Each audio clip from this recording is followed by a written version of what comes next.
Në vitin 2025, 8.5 milion dalje nga territori të shqiptarëve vendosin vendin tonë në një ritëm lëvizje të jashtëzakonshëm. Ky është një tregues një dinamike të re të përditshme. Shqiptarët po udhëtojnë më shumë jashtë për turizëm, punë, arsye personale dhe familjare apo studime. Në terma më të prekshëm, kjo do të thotë se rreth 23.500 shqiptarë kanë dalë mesatarisht çdo ditë nga vendi në vitin që lan pas, një numër që habit dhe flet për lidhje të forta me jashtë dhe ritëm intensiv të udhëtimeve. Një arsye e fortë është dhe nënçmimi i monedhës së përbashkët europiane dhe rrjedhimisht paketa më të lira turistike, të cilat ofrohen shpeshherë në euro. Por nga mënyra e largimit toka mbetet rruga kryesore duke përfshirë autobusë, makina private. Në total 6 milion shqiptarë dalin nga vendi përmes tokës që përkthehet në mbi 16.500 njerëz në ditë vetëm në rrugë toksore. Udhëtimet ajrore gjithashtu shënojnë një numër të konsiderueshëm me rreth 2.2 milion dalje, ndërsa lundrimet me det kontribojnë në 282.000, kryesisht për pushime dhe tregti. Ky fenomen reflekton ndryshimet në mënyrën si shqiptarët lidhen me botën jashtë kufive.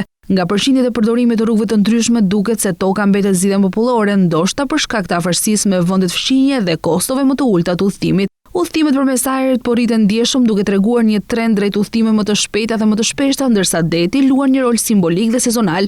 Në perspektivë, këto shifra japin një foto unike të mobilitetit shqiptar duke treguar se lëvizjet e përditshme qytetarëve janë pjesë integrale e ekonomisë, turizmit dhe jetës sociale.